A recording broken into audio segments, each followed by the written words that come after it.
5 for April 1st, 2021, and I will not be including any April Fool's Day jokes. Nuance. So I was listening to a YouTube video this week. Yeah, I mostly listen to YouTubes, especially while exercising, and it was an episode that happened during the peak of the pandemic. The talk was about how to blame people for the spread of the virus. If you're on the conservative side, you blame the protests. If you're a liberal or a leftist, because that's a thing, you blame the people who spread the lie that this was a hoax, masks were not necessary, and it was just like the flu. The truth is, both things helped with the spread, and the spikes happened before the protests happened. Plus, the protests were outdoors, which slows the spread, but not completely. And the lies will stick with people a lot longer. We still have anti-mask gatherings, and for what? It's to win.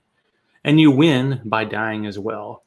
But we don't get what I will call a clean virus like in the book The Stand that kills 99% of people. We get one that leaves 99% of people to live. Some have no symptoms, some will struggle forever. And all because we wanted more freedom. As you know, I'm in Georgia, and Georgia just passed a bill that on its face was supposed to end the scourge of voter fraud, which oddly seemed to happen only rarely and by Republicans.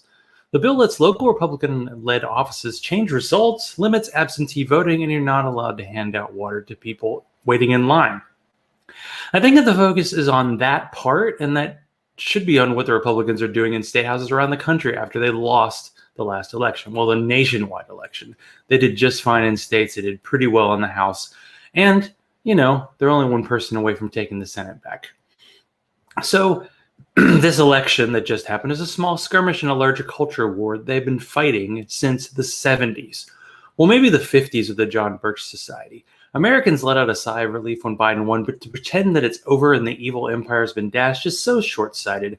I'm sorry, but this battle is going to continue until either the conservatives turn us into Gilead and realize what a shit idea Gilead is, or we continue to battle for equality until the heat death of the sun. Music. I'll let you on a little secret.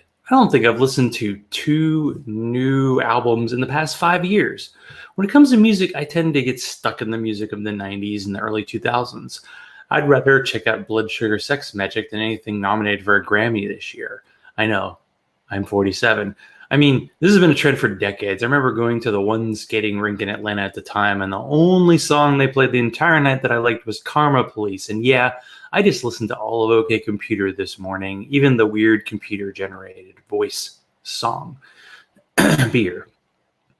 So for tonight's show, I'm doing this as kind of a preamble to tonight's interview with Trevor, and we'll get to Trevor in a minute. I'm drinking a Backwoods Bastard because it reminds me of Mr.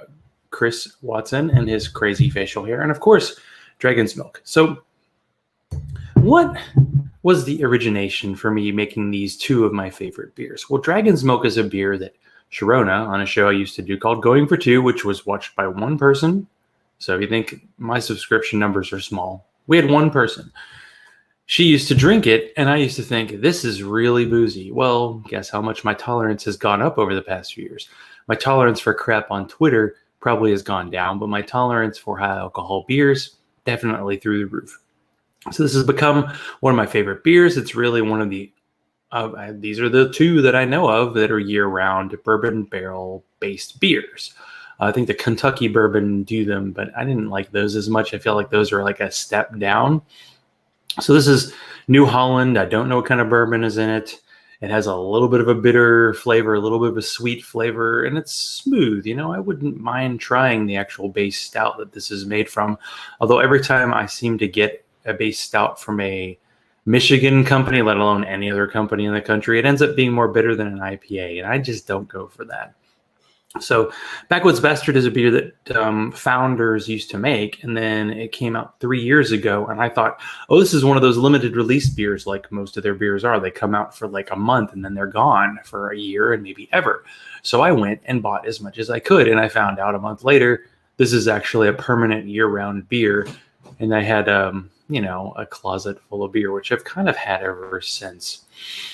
So tonight and this week I'll have on Trevor Pullman, a.k.a. the Believe It or Not show on YouTube. And yes, there will be a song So I think that's enough for this week.